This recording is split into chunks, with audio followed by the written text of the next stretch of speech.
Second question ಅಂದ್ರಲ್ಲ ಅದನ್ನ ಕೇಳಿ ಹೇಳ್ತೀವಿ. Okay, second question.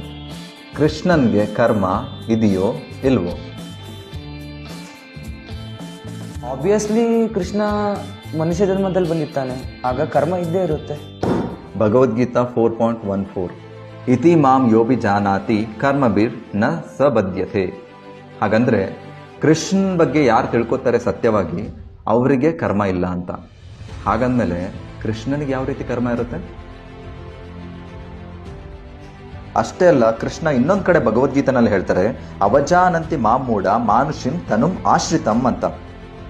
ಹಾಗಂದ್ರೆ ಯಾವಾಗ ನಾನು ಮಾನವ ಜನ್ಮದಲ್ಲಿ ಅವತಾರ ಎತ್ತಿ ಬರ್ತೀನಿ, ಆಗ ಯಾರು ನನ್ನನ್ನು ಕೂಡ ಮನುಷ್ಯ ಅಂತ ಭಾವಿಸಿ ನನ್ನ ದಿವ್ಯ ರೂಪವನ್ನ ಅರ್ಥ ಮಾಡ್ಕೊಳ್ಳಿಕ್ಕೆ ವಿಫಲರಾಗ್ತಾರೆ ಅವರು ಮೂಢರು ಅಂತ, ಅಂದ್ರೆ ಫೂಲಿಶ್ ಅಂತ ಕೃಷ್ಣ ಡೈರೆಕ್ಟ್ಲಿ ಬೈತಾರೆ.